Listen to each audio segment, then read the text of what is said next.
So today we're going to be looking at a paper that studied the effect of continuous glucose monitoring on hypoglycemia in older adults with type 1 diabetes. So I'm sure most of us have heard of diabetes and know people with diabetes, but I wanted to just go over the difference between type 1 and type 2.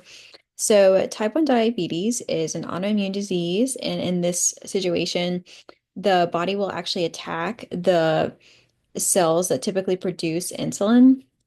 Whereas with type 2 diabetes, insulin is produced, but it's not as effective because of resistance. So type 2 diabetes would not be considered an autoimmune disease. So I have a picture here that kind of shows just everything that's going on with type 1 and type 2. So you see with this healthy individual, there's a good balance of glucose and insulin, whereas with the type 1 diabetic, there is just glucose because they're not producing insulin. And then for the type 2 diabetic, there is more insulin, but there's also more glucose because that insulin is not as effective. So with diabetes, the two main things you have to worry about are hypoglycemia, which is considered a low blood sugar, and hyperglycemia, which is considered a high blood sugar. So hypoglycemia can be characterized as less than 70 milligrams per deciliter of glucose in the blood. So the symptoms that are associated with this are shakiness, irritability, pale skin, weakness, and having trouble concentrating. And so this happens when there's not enough glucose in the blood. And so you would just treat this by consuming glucose. So typically just like a little bit of candy will do the job. Whereas with hyperglycemia, you have too much glucose in the bloodstream because that insulin isn't there to move it out. And so in non-diabetics, a blood sugar reading of greater than 125 is considered hyperglycemia.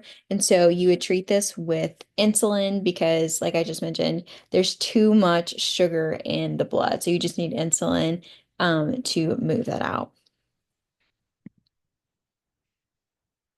So as far as management, this is kind of a two-part thing. So first of all, you need to figure out a way to read your blood sugars and then also a way to do insulin. So as far as reading blood sugars, there's two main ways that this happens. So if you look at that bottom left picture, this is considered a standard glucose monitor. So you would prick your finger and draw some blood and then give it to the test strip, which is at the bottom of the machine, and then the machine will read whatever the blood sugar is from that blood sample.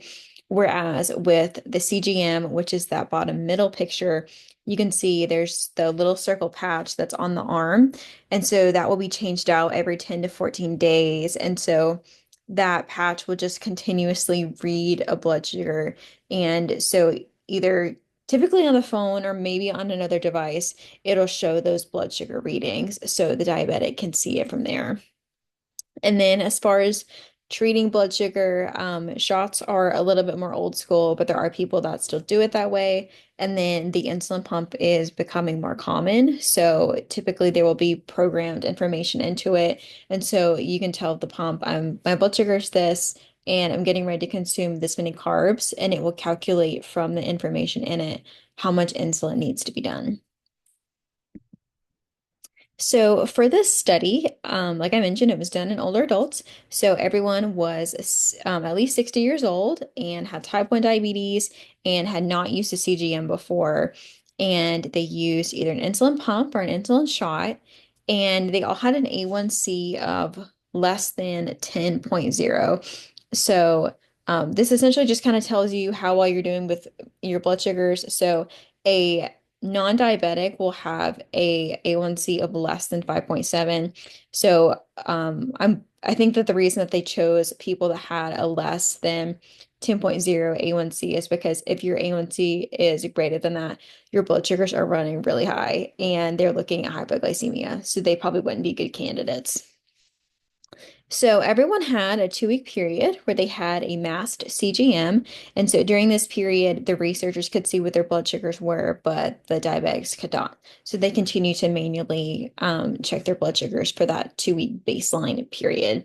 And so then everybody received some basic diabetes education, and then everyone was randomly assigned to either use the CGM or to continue doing the standard glucose blood glucose readings. And then they would have those check-in times at 4, 8, 16, and 26 weeks. So the results are pretty straightforward. They're just looking at did it work, did it not work? So you can see at that baseline, pretty much everyone had around the same amount of readings of low blood sugars. But by that end of the 26 weeks, the continuous glucose monitor group had much less instances of low blood sugar. So you can definitely see that the CGM played a big role in reducing that. And then you can also just see this from that chart to the right. So you can see that whenever you're comparing the times of day when the CGM group was low and when the standard group was low, the standard group just had much higher instances of low blood sugars at all times of day. So this chart just also kind of sums that up. So you can see at that baseline period, both groups had a good amount of time with low blood glucose. And then by the end of the study, the CGM group had much lower rates of low blood sugar when compared to both the baseline and the standard group. And then this just kind of looks at all the safety outcomes that are associated with hypoglycemia and then comparing the groups. So you can see that the standard group had much more severe events than or the standard group had much higher rates of severe hypoglycemia events than the CGM group. So, as far as the significance of this, we've been talking a lot about the older adult and how, as you get older, it can be really hard to maintain good health. And being a diabetic just adds in even more things you have to worry about and a layer of complication. And so, I think this is really helpful for diabetics to know, especially since older adult diabetic information hasn't been largely studied because, unfortunately, for a really long time, type 1 diabetics weren't making it to be older adults. So there's just not a lot of information out there right now on how to care for diabetic older adults. And then also, just as these new innovations are coming out, like the CGM and insulin pump, it is good to do research like this to verify that it does do what it's supposed to do. And then another thing that can come from this is that CGM is better for hand health because it's not really great for older adults to have to be pricking their fingers all the time, especially because as we talked about in class, as the older adult ages, their skin can get really thin. So just a few critiques for me on the article. So I was a little confused on why they only looked at hypoglycemia because, as I mentioned, hyperglycemia is also important as well. So I think if they were to redo this study, it would be really interesting to look at just the overall range and how the CGM helps, or I guess doesn't help, diabetics to stay in like that range of not being hyperglycemia or hypoglycemic. And then, like I mentioned, they only had people with an A1C of less than 10%.